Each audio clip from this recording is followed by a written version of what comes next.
कहानी की शुरुआत में हम ड्रासा नाम की एक शार्प शूटर को देखते हैं जो पिछले कई घंटों से एक टनल में छुपी हुई है। दरअसल वह यहाँ अपने शिकार का इंतजार कर रही होती है। ड्रासा को पास के एयरपोर्ट पर एक गवर्नमेंट अफसर को मारने का टास्क दिया गया था। कुछ ही देर बाद रनवे पर एक प्लेन लैंड करता है। ड्रासा को जैसे ही अपना शिकार नजर आया, उसने उसे कई किलोमीटर दूर से एक ही शॉट में खत्म कर दिया। ड्रासा अपना ये काम इतनी बारीकी से अंजाम देती है कि वहाँ पर मौजूद गार्ड्स को पता ही नहीं चलता कि गोली किसने और कहाँ से चलाई। मिशन कंप्लीट करने के बाद ड्रासा अपनी माँ की कब्र पर जाती है जहाँ उसका फादर पहले से ही मौजूद होता है। यहाँ हमें ड्रासा के बारे में एक और बात मालूम होती है कि जब भी वह किसी को अपनी राइफल से मारती है तो उस बुलेट के कवर को अपने पास रख लेती है और फिर वह इन बुलेट कवर्स को अपने पिता को सौंप देती है। दरअसल ड्रासा एक कॉन्ट्रैक्ट किलर थी, यानी वह पैसों के लिए लोगों को मारा करती थी और अब तक कई लोगों को मार चुकी थी। इसे लोगों को मारना तो बिल्कुल अच्छा नहीं लगता था, लेकिन अब यह काम उसका पेशा बन चुका था। इसलिए ड्रासा उन बुलेट्स के कवर्स को अपने फादर को पकड़ा देती, जिससे उसका दुख थोड़ा कम हो जाता। ड्रासा अपने पिता को बताती है कि मुझे एक और नया प्रोजेक्ट मिला है जो पूरे 1 साल तक चलेगा। शायद इस दौरान मैं आपसे मिल नहीं पाऊंगी। जिस पर ड्रासा के फादर जवाब देते हैं, तुम हर साल आती हो और मुझे कुछ गोलियों के कवर पकड़ा देती हो, मगर अगले साल ऐसा नहीं होगा। मेरा कैंसर का लास्ट स्टेज चल रहा है, मेरे पास अब ज्यादा वक्त नहीं बचा और अगर आने वाले दिनों में मेरी मौत नहीं हुई तो मैं खुद 14 फरवरी वैलेंटाइंस डे पर अपनी जिंदगी खत्म कर लूंगा, क्योंकि अब मेरे पास जीने की कोई वजह नहीं है। तुम्हारी माँ भी मर चुकी है और तुम भी अपने काम के चलते साल में 1-2 बार मुझसे मिलने आती हो, इसलिए हो सकता है ये हमारी आखिरी मुलाकात हो। ये सुनकर ड्रासा की आंखें भर आती हैं। अब यहाँ सीन शिफ्ट होता है और हम देखते हैं इस कहानी के दूसरे लीड कैरेक्टर लेवाई को। लेवाई की जिंदगी बिल्कुल भी ठीक नहीं चल रही थी। उसे अक्सर भयानक सपने आते थे और नींद उसकी आंखों से कोसों दूर चली जाती थी। एक रात जब उसकी आंख बुरे सपने से खुलती है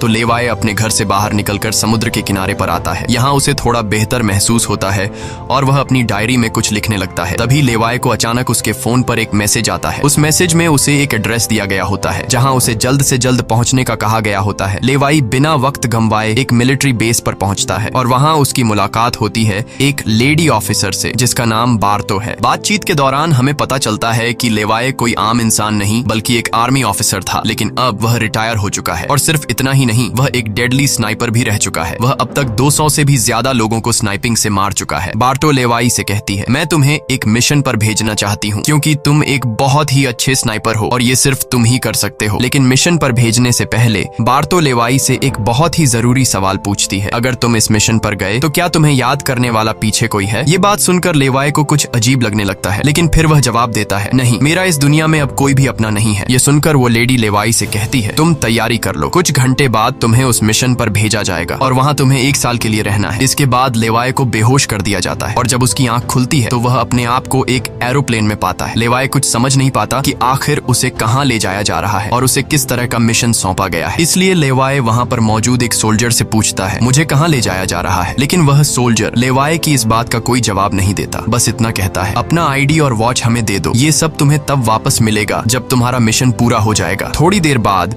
वो सोल्जर उसे बताता है, अब तुम्हारा प्लेन से उतरने का वक्त आ चुका है। कुछ ही मिनटों में हम नो फ्लाइंग जोन एरिया में एंटर करने वाले हैं। यहाँ से आगे जाने की हमें परमिशन नहीं है। बस वो सिर्फ इतना बताता है कि नीचे उतरने के बाद तुम्हें अकेले 32 किलोमीटर नॉर्थ की तरफ पैदल जाना होगा, तब तुम अपनी मिशन वाली जगह पर पहुंच जाओगे। लेकिन लेवाई के दिमाग में अब भी एक ही बात चल रही थी। वो फिर से उस सोल्जर से पूछता है, आखिर हम जा कहाँ रहे हैं? इस पर सोल्जर जवाब देता है, मुझे इस सवाल का जवाब देने का परमिशन नहीं है। मेरी वर्दी में एक माइक्रोफोन लगा हुआ है। अगर मैंने तुम्हें इस जगह के बारे में बताया तो मुझे नौकरी से निकाला जा सकता है या फिर मारा भी जा सकता है। यह बात सुनकर लेवाई के गले में सांसें अटक जाती हैं। इसके बाद उसे एक पैराशूट दिया जाता है और प्लेन का दरवाजा खुलते ही लेवाई कूद जाता है और सेफली लैंडिंग करता है। लेकिन असली गेम तो अब शुरू होता है। 32 किलोमीटर की दूरी उसे पैदल तय करनी थी। लेवाई को पैदल चलते चलते 2 दिन बीत जाते हैं और 2 दिनों का लंबा सफर तय करने के बाद फाइनली वो उस जगह पर पहुंच जाता है। वो देखता है कि ये एक बहुत ही सुनसान इलाका है जहां इंसान तो दूर बल्कि उससे परिंदे भी नहीं दिखाई देते। तभी उसकी मुलाकात जेडी नाम के एक आदमी से होती है। जेडी 1 साल तक यहाँ मिशन पर था, अब उसकी ड्यूटी खत्म हो चुकी है, इसलिए अब लेवाई उसकी जगह संभालेगा। जेडी लेवाई को एक वॉच टावर की तरफ ले जाता है। टावर के टॉप पर पहुंचने के बाद लेवाई को अब भी समझ नहीं आ रहा था कि उसे यहाँ क्या काम करना है। यही सवाल जब वो जेडी से पूछता है तो जेडी जवाब देता है, यहाँ एक बहुत ही गहरी खाई है जिसे गॉर्ज नाम दिया गया है। ये एक बहुत ही मिस्टीरियस और गहरी खाई है जिसके बॉटम तक आज तक कोई भी नहीं पहुंच पाया। तुम्हारा काम बहुत ही सिंपल है, तुम्हें इस खाई की पहरेदारी करनी है। इसके बाद वो लेवाई को यहाँ के स्ट्रिक्ट रूल्स बताता है। वह कहता है, तुम यहाँ से बाहर महीने में एक ही बार हेडक्वार्टर फोन कर सकते हो, चाहे कुछ भी हो जाए। तुम बाहर की दुनिया से जुड़ने की उम्मीद मत रखना। ये टावर, जिसे हम वेस्ट टावर कहते हैं, इसके ठीक सामने ईस्ट टावर है, वह रशिया का है। वहाँ भी एक गार्ड अपनी ड्यूटी निभा रहा है, लेकिन तुम दोनों के बीच कोई भी कांटेक्ट अलाउ नहीं है। तुम्हें सिर्फ अपनी ड्यूटी पर ध्यान देना है। और हाँ, आने वाले खतरे के लिए हर वक्त तैयार रहना, क्योंकि यहाँ तुम पर किसी भी वक्त हमला किया जा सकता है। यहाँ ऑटोमेटिक गन्स और नीचे ढेर सारे लैंड माइन्स लगाए हुए हैं। अगर ऑटोमेटिक गन्स में गोलियां खत्म हो जाए तो उसे हमेशा रिलोड रखना, क्योंकि हमले के दौरान ऑटोमेटिक गन्स तुम्हारी बहुत काम आएगी। और आखिरी बात, अगर तुम्हें कभी भी यहाँ तेज सायरन की आवाज सुनाई देने लगे तो तुम बिना सोचे समझे यहाँ से भाग जाना। जेडी कहता है, मुझे भी नहीं पता कि ऐसा क्यों बोला गया है, लेकिन मुझे जो पिछले ड्यूटी वर्कर ने बताया था वही मैं तुम्हें बता रहा हूँ। लेवाई उसकी सारी बातें अच्छी तरह से सुन लेता है, पर उसका सवाल एक ही था। वह पूछता है, आखिर यहाँ ऐसा क्या है जिसके लिए इतनी स्ट्रिक्ट सिक्योरिटी लगाई गई है? तभी जेडी एक ग्रेनेड निकालता है और इस ग्रेनेड को उस गहरी खाई में फेंक देता है। ग्रेनेड जैसे ही खाई की गहराइयों में धमाका करता है, वहाँ से एक अजीब भयानक आवाज गूंजने लगती है। वो आवाज किसी इंसान की बिल्कुल भी नहीं थी, वो किसी ऐसी चीज की थी जो अंधेरे में छुपी थी। जेडी लेवाई की तरफ देखता है और कहता है, ये आवाज जो तुम सुन रहे हो, ये उन क्रीचर्स की है जिन्हें हम होलोमैन कहते हैं। ये क्रीचर्स इस घड़े के अंदर रहते हैं और तुम्हारी यहाँ पर ड्यूटी ये है कि इस घड़े के अंदर से किसी भी क्रीचर को बाहर निकलने नहीं देना है। कहा जाता है कि 1940 में यूएस आर्मी के 2400 आर्मी सोल्जर्स को इस गड्ढे के अंदर भेजा गया था, ताकि यह सोल्जर्स उस गड्ढे के अंदर मौजूद सभी क्रीचर्स को खत्म कर सकें। लेकिन आज तक उनमें से एक भी जिंदा सोल्जर वापस लौट कर नहीं आया। और अब जेडी लेवाई को पूरी इंफॉर्मेशन, हर एक चीज का बताकर घर वापस जाने की तैयारी करने लगा, क्योंकि उसने यहाँ 1 साल की ड्यूटी पूरी कर दी। अब लेवाई को यहाँ 1 साल तक ड्यूटी देनी थी। जेडी लेवाई को अलविदा कहकर यहाँ से निकल पड़ता है। वह बहुत खुश था क्योंकि 1 साल बाद वह घर जाने वाला था, लेकिन उसे पता नहीं था कि आगे उसके साथ कुछ ऐसा होने वाला है जिसके बारे में सोचने से भी डर लगता है। लोकेशन पर पहुंचने के बाद जेडी जैसे ही स्मोक करता है, तब एक हेलीकॉप्टर उसे लेने के लिए आता है। वह हेलीकॉप्टर उसके लिए रस्सी नीचे फेंकता है और जेडी इस रस्सी के जरिए ऊपर हेलीकॉप्टर में चढ़ने लगता है। हेलीकॉप्टर में बैठा एक सोल्जर पहले जेडी की आइडेंटिटी कंफर्म करता है। जेडी जब उसे अपनी पूरी इंफॉर्मेशन देता है तो हेलीकॉप्टर में बैठा वो सोल्जर पहले जेडी को शूट करता है और उसके बाद उसकी रस्सी काट कर उसे नीचे गिरा देता है। अब यहाँ एक बात तो साफ हो चुकी थी कि जो इस जगह आता है वो यहाँ से कभी लौट नहीं पाता। इसके बाद हमें अगले दिन का सीन दिखाया जाता है। लेवाई अपने काम को निभाने लगता है। सबसे पहले वो यहाँ की कुछ रिपोर्ट्स चेक करता है और जिन ऑटोमेटिक गन्स में गोलियां खत्म होती हैं उन्हें रीलोड करता है। इसी तरह से दिन गुजरते हैं और फिर 1 महीना। अब लेवाई को ये जगह बोरिंग फील होने लगी। वो सोचता है कि क्या 1 साल तक यहाँ बस अकेले ही रहना है, न किसी से बातचीत और न ही कोई एंटरटेनमेंट। इसीलिए टाइम पास करने के लिए वो अलमारी में रखी किताबें पढ़ने का सोचता है। जब वो अलमारी से किताबें निकालता है तो अचानक उसकी नजर अलमारी के पीछे की दीवार पर पड़ती है। उस दीवार पर कुछ नोट्स लिखे होते हैं। ये उन सभी लोगों के नोट्स थे जो इससे पहले इस टावर में अपनी ड्यूटी कर चुके थे। हर नोट में डर, अकेलापन और होलोमैन के खतरों का जिक्र था। एक दिन लेवाई को वेस्ट टावर से मशीन चलने की आवाज आती है। लेवाई जल्दी से अपने टेलीस्कोप से दूर से ईस्ट टावर को देखने की कोशिश करता है और तभी उसे एक लड़की दिखाई देती है। और ये लड़की कोई और नहीं बल्कि ड्रासा होती है, जो कि उसकी अच्छी स्नाइपिंग की वजह से उसे इस टावर पर ड्यूटी दे दी गई थी। ड्रासा की खूबसूरती देखते ही लेवाई की नजरें उस पर जम जाती हैं, लेकिन लेवाई उससे बात नहीं कर पाता क्योंकि ऐसा करना रूल्स की खिलाफ वर्जी थी। और ड्रासा को भी वेस्ट टावर में बैठे लेवाई के बारे में पता चल चुका था। अब इसी तरह से दिन गुजरते हैं और ये दोनों सोचते हैं कि क्या हमें एक दूसरे से बात करनी चाहिए या नहीं। कुछ दिन बाद ड्रासा का जन्मदिन आता है। अकेलेपन में घिरी हुई ड्रासा को लगता है कि उसे किसी से बात करनी चाहिए। वो लेवाई से बात करने की कोशिश करती है। ड्रासा एक व्हाइट बोर्ड के जरिए लेवाई से पूछती है, तुम्हारा नाम क्या है? इस पर लेवाई को रूल्स याद आते हुए कहता है कि नाम बताना अलाउड नहीं है, लेकिन ड्रासा मुस्कुराते हुए अपना नाम बताती है, मेरा नाम ड्रासा है। लेवाई भी ज्यादा न सोचते हुए अपना नाम बता देता है। ड्रासा बताती है कि आज मेरा बर्थडे है और ड्रासा अपने बर्थडे को सेलिब्रेट करते हुए डांस करने लगती है। ड्रासा लेवाई से पूछती है, क्या तुम्हें डांस करना आता है? लेवाई बताता है, नहीं, मुझे डांस करना बिल्कुल भी नहीं आता। जिस पर ड्रासा पूछती है, तो फिर तुम्हें क्या करना आता है? लेवाई जवाब देते हुए बोर्ड पर लिखता है, मैं शूटिंग थोड़ी बहुत अच्छी कर लेता हूँ। यहाँ ड्रासा उसकी शूटिंग स्किल्स चेक करने के लिए अपने टावर पर एक छोटी सी बॉटल उसके सामने रख देती है और लेवाई अपने टारगेट को निशाने पर रखते हुए एक ही गोली में उस बॉटल को फोड़ देता है। अब यहाँ ड्रासा भी पीछे रहने वाली नहीं थी। वह भी अपनी शूटिंग स्किल्स को दिखाते हुए लेवाई के टावर में रखी एक छोटी सी बॉटल को बिल्कुल परफेक्ट शूट कर लेती है, जिससे लेवाई को पता चलता है कि ट्रासा कोई आम लड़की नहीं बल्कि वह एक डेडली स्नाइपर है। धीरे धीरे दोनों की बातचीत बढ़ने लगती है। ट्रासा और लेवाई एक दूसरे को समझने लगते हैं। लेकिन तभी जब ये दोनों बातचीत में मसरूफ होते हैं, ट्रासा की नजर अचानक नीचे गड्ढे की तरफ जाती है। वो देखती है कि नीचे से कुछ भयानक क्रीचर्स यानी होलोमैन तेजी से वेस्ट टावर की तरफ चढ़ रहे हैं। वह जल्दी से लेवाई को अलर्ट करती है, नीचे देखो, तुम्हारी तरफ कुछ क्रीचर्स बढ़ रहे हैं। लेवाई जैसे ही नीचे देखता है, उसकी आंखें चौंक जाती हैं। नीचे सिर्फ एक या दो नहीं बल्कि हजारों क्रीचर्स ऊपर की ओर बढ़ रहे होते हैं। वो बिना वक्त गंवाए अपनी स्नाइपर राइफल उठाता है और एक एक करके क्रीचर्स को शूट करने लगता है। लेकिन क्रीचर्स की तादाद इतनी ज्यादा होती है कि लेवाई उन्हें अकेले संभाल नहीं पाता। इसलिए ट्रासा भी अपनी मशीन गन से गोलियां बरसाने लगती है। अब वेस्ट टावर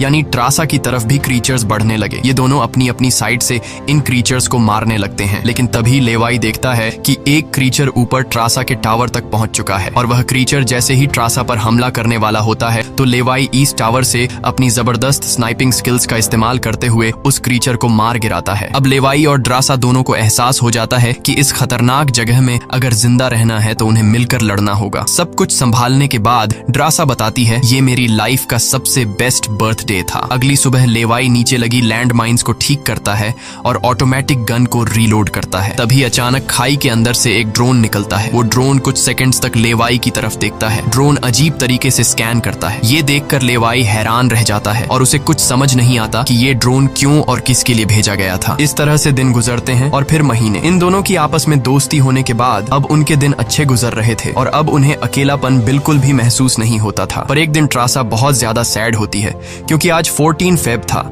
और उसे याद आता है कि उसके फादर ने कहा था कि अगर कैंसर की वजह से आने वाले कुछ दिनों में नहीं मरा तो वो 14 फेब के दिन खुद को मार देगा। और यहाँ ट्रासा बोर्ड पर लिखकर लेवाई को बताती है, आज मैं खुद को बहुत ही अकेली महसूस कर रही हूँ। अगर आज मेरे पास कोई होता तो बहुत अच्छा होता। लेवाई को भी पहले ही दिन से ट्रासा से मिलने का मन था और आज वह खुद को रोक नहीं पाता। वो ट्रासा के पास जाने का प्लान बना लेता है। वह एक रॉकेट लॉन्चर के जरिए ईस्ट टावर तक पहुंचने का जुगाड़ कर लेता है। अगली सुबह वो रॉकेट लॉन्चर का इस्तेमाल करके एक मजबूत रस्सी को ट्रासा की तरफ फेंकता है, जिसके बाद ट्रासा टावर के बाहर आती है और वो रस्सी को मजबूती से एक पेड़ के साथ बांध देती है ताकि लेवाई रस्सी के जरिए लटक कर ईस्ट टावर तक पहुंच जाए। लेवाई बिना देर किए उस रस्सी के सहारे ईस्ट टावर की ओर बढ़ने लगता है, लेकिन बीच में वो अटक जाता है क्योंकि आगे रस्सी की ढलान खत्म हो चुकी थी। इसलिए अब लेवाई हाथों की मदद से आगे बढ़ने लगता है और करीब आधा घंटा हाथों की मदद से सफर करने के बाद वो ट्रासा के टावर तक पहुंच जाता है। ट्रासा उसे वेलकम करती है और कहती है, तुमसे बहुत ही गंदी पसीने की बू आ रही है, इसलिए पहले तुम नहा लो, फिर मैं तुमसे मिलूंगी। लेवाई को ये सुनकर हंसी आ जाती है। वह कुछ कहता नहीं, बस सिर हिलाकर मान जाता है। ट्रासा यहाँ पर शरारत करते हुए उसके कपड़े दूर जाकर छिपा लेती है और सीसीटीवी कैमरा के जरिए लेवाई को देख रही होती है, जो टावर में मौजूद शावर में नहा रहा होता है। उसके बाद लेवाई और ट्रासा एक साथ बैठकर काफी देर तक बातें करते हैं। ट्रासा उससे अपनी पूरी स्टोरी बताती है और बताती है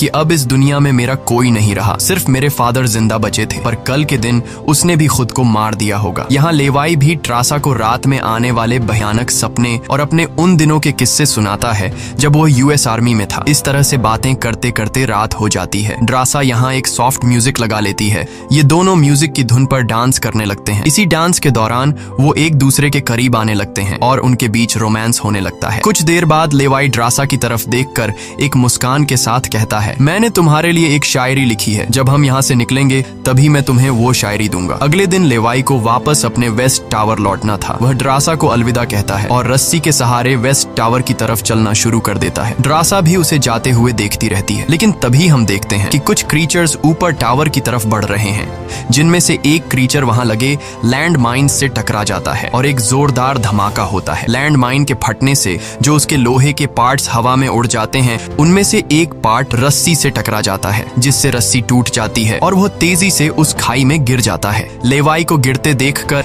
ट्रासा बिना सोचे समझे अपना पैराशूट उठाकर वह भी उस खाई में कूद जाती है। खाई की गहराई में गिरने के बाद ट्रासा पानी की तेज बहाव वाली नदी में बहने लगती है। वह किसी तरह करके नदी से बाहर निकलकर किनारे तक पहुंच जाती है। दूसरी तरफ लेवाई की किस्मत अच्छी होती है कि वो एक बड़े से पेड़ पर गिरकर लटक चुका था। इतनी ऊंचाई से गिरने के बाद उसे चोटें तो काफी सारी आ जाती हैं, पर उसकी जान बच जाती है। जैसे ही उसकी आंखें खुलती हैं, वो देखता है कि एक बड़ा कीड़ा उस पर हमला हमला करने के लिए बढ़ रहा है। वो खुद को बचाने की कोशिश करता है, पर तभी पेड़ की लकड़ी टूट जाती है और लेवाई नीचे पेड़ की जड़ों पर गिर जाता है। नीचे गिरते ही पेड़ की जड़ों ने उसे अपनी गिरफ्त में लेने लगती है और लेवाई को जकड़ लेती है। उससे पहले कि ये जड़ें लेवाई को मार देती, वहाँ ट्रासा पहुँच जाती है। वो जल्दी से चाकू निकालकर इन जड़ों को काटने लग जाती है, जिससे लेवाई आजाद हो जाता है। इसके बाद लेवाई और ट्रासा चारों ओर देखने लगते हैं। हर तरफ सन्नाटा और डर का माहौल छाया होता है। तभी अचानक पेड़ों की आड़ से कुछ क्रीचर्स निकलकर उन पर हमला कर देते हैं। यहाँ उनके बीच एक बड़ी फाइट होने लगती है। लेवाई अपनी बंदूक संभालता है और पहली गोली सीधे एक क्रीचर के सर में मारता है। एक के बाद एक दोनों ने मिलकर दोनों क्रीचर्स को खत्म कर दिया। यहाँ लेवाई की नजर क्रीचर की डेड बॉडी पर पड़ती है। वह देखता है कि क्रीचर ने वही आर्मी वर्दी पहन रखी थी जो किसी जमाने में अमेरिकन सोल्जर्स की होती थी। ये देखकर लेवाई के रोंगटे खड़े हो जाते हैं। तभी उसे जेडी की वो बातें याद आती हैं जब उन्होंने बताया था कि 1940 में 2400 सोल्जर्स के एक बड़े ग्रुप को इस खाई में भेजा गया था और वो सैनिक कभी वापस नहीं लौटे थे। उसके बाद लेवाई और ट्रासा एक अजीब भयानक सी जगह पर पहुंच जाते हैं। यहाँ का मंजर किसी बुरे सपने जैसा था। हर तरफ इंसानों के सड़े गले शरीर पड़े थे और सबसे अजीब बात यह थी कि इन शरीरों के अंदर से पेड़ पौधे उग आए थे। ऐसा लग रहा था जैसे कोई जानलेवा वायरस ने इस जगह को अपनी गिरफ्त में ले लिया हो। तभी अचानक पेड़ों के बीच से कुछ हलचल होती है। लेवाई और ट्रासा समझ जाते हैं कि क्रीचर्स एक बार फिर उनका पीछा कर रहे हैं। डर के मारे यह दोनों तेजी से भागने लगते हैं और एक टूटी फूटी चर्च में घुस जाते हैं। दरवाजा बंद करने के बाद सामने उन्हें एक अजीब सा नजारा दिखता है। हर तरफ इंसानों की लाशें पड़ी हुई थीं। उनकी हालत देखकर ऐसा लग रहा था जैसे उन्होंने खुद अपनी जान ले ली हो ताकि इस वायरस से बच सकें। अचानक एक बड़ी मकड़ी ट्रासा के ऊपर कूद पड़ती है और ढेर सारी और भी मकड़ियां निकल आती हैं। ये मकड़ियां साइज में काफी बड़ी होती हैं। जैसे ही स्पाइडर उन पर हमला करता है, लेवाई और ट्रासा मिलकर उसे खत्म कर देते हैं। दूसरी तरफ चर्च का दरवाजा वो क्रीचर तोड़कर अंदर आ जाते हैं। लेवाई और ट्रासा अपनी जान बचाने के लिए उन पर फायरिंग शुरू कर देते हैं और जैसे तैसे करके उनसे अपनी जान छुड़ाकर चर्च से बाहर निकल आते हैं। तभी लेवाई की नजर सामने पहाड़ में बनी एक पुरानी सुरंग पर पड़ती है। वह दोनों फौरन उस सुरंग के अंदर घुस जाते हैं। अंदर जाकर उन्हें पता लगता है कि असल में यह एक पुरानी लैब है। यहाँ हर जगह टूटी फूटी कांच, मशीन्स और पुराने जंग लगे हुए कंटेनर्स पड़े थे। यहाँ लेवाई को एक पुराना डीवीडी कैसेट मिलता है। लेवाई डीवीडी को प्ले करता है और स्क्रीन पर एक लड़की नजर आती है। वह लड़की कहती है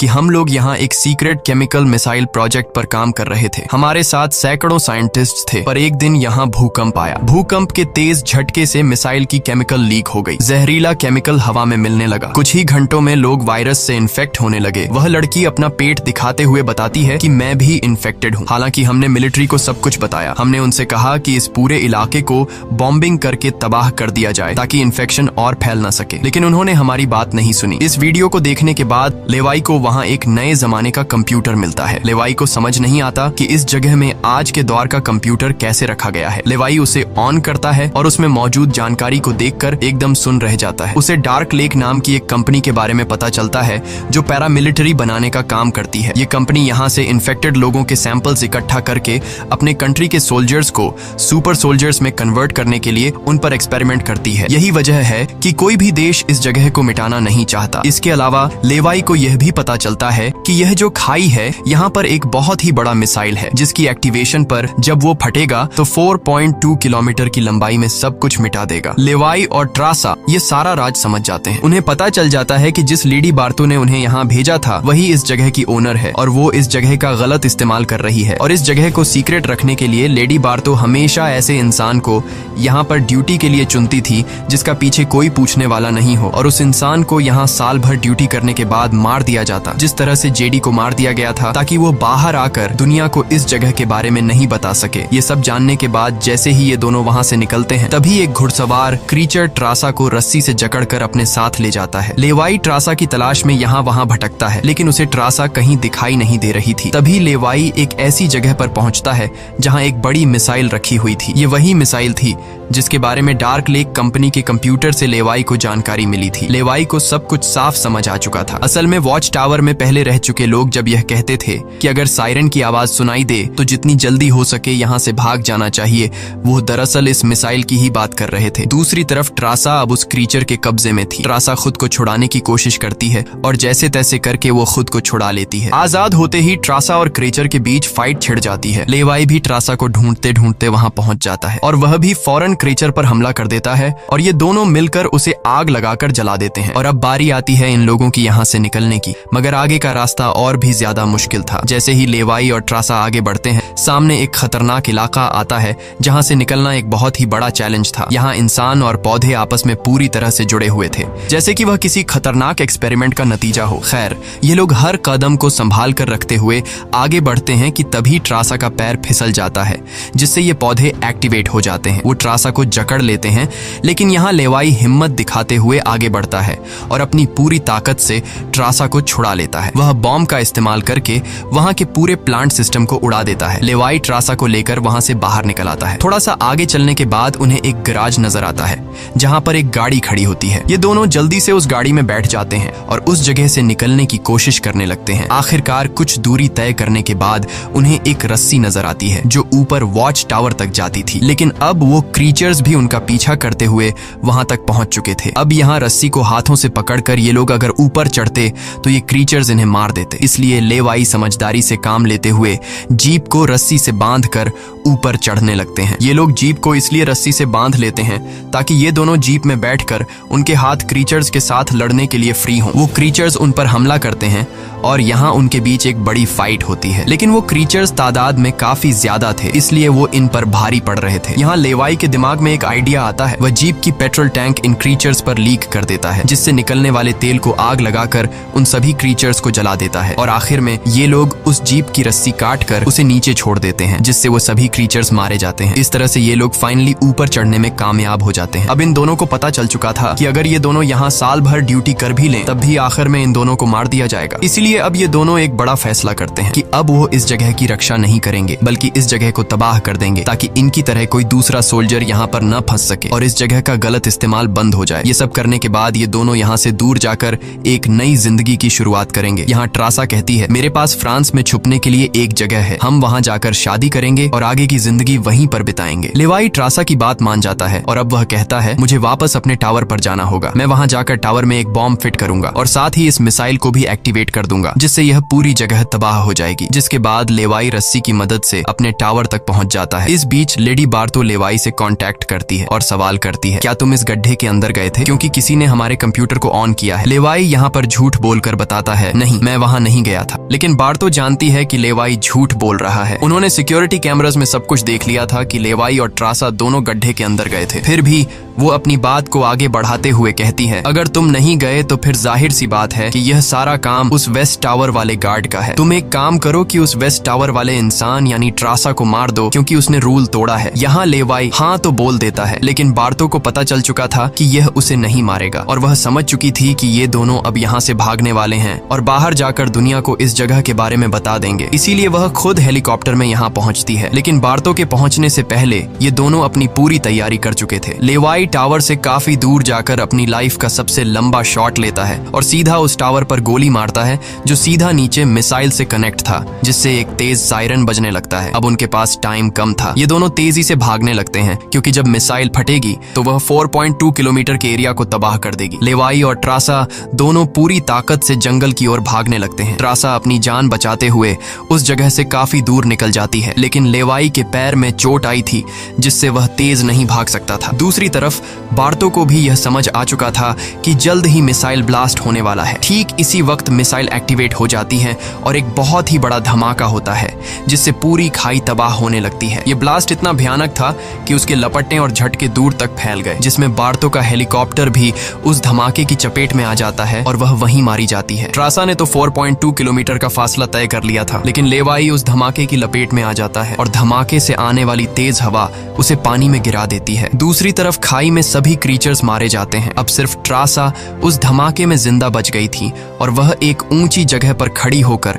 लेवाई का इंतजार करने लगी। इंतजार करते करते रात हो जाती है, लेकिन लेवाई का कोई अता पता नहीं चलता। वो समझ जाती है कि अब लेवाई जिंदा नहीं रहा, जिसके बाद कहानी यहाँ से कुछ महीने आगे शिफ्ट होती है। ट्रासा लेवाई की लिखी हुई कविता को पढ़ती है। हर एक शब्द में उसे लेवाई की यादें महसूस होती हैं। आंखों में आंसू लिए वो अपने दिल को संभालने की कोशिश करती है। अब ट्रासा एक नई जिंदगी की शुरुआत करते हुए फ्रांस के एक होटल में वेट्रेस की जॉब करने लगती है, लेकिन फिर अचानक एक दिन ट्रासा के सामने लेवाई आकर खड़ा हो जाता है। वह जिंदा था। लेवाई को देखकर ट्रासा की आंखें खुली की खुली रह जाती हैं। वह खुशी के मारे दौड़कर लेवाई को गले लगाती है और इसी के साथ यह कहानी खत्म हो जाती है। अगर वीडियो आपको अच्छी लगी हो तो हमारे चैनल को सब्सक्राइब और लाइक जरूर कीजिएगा।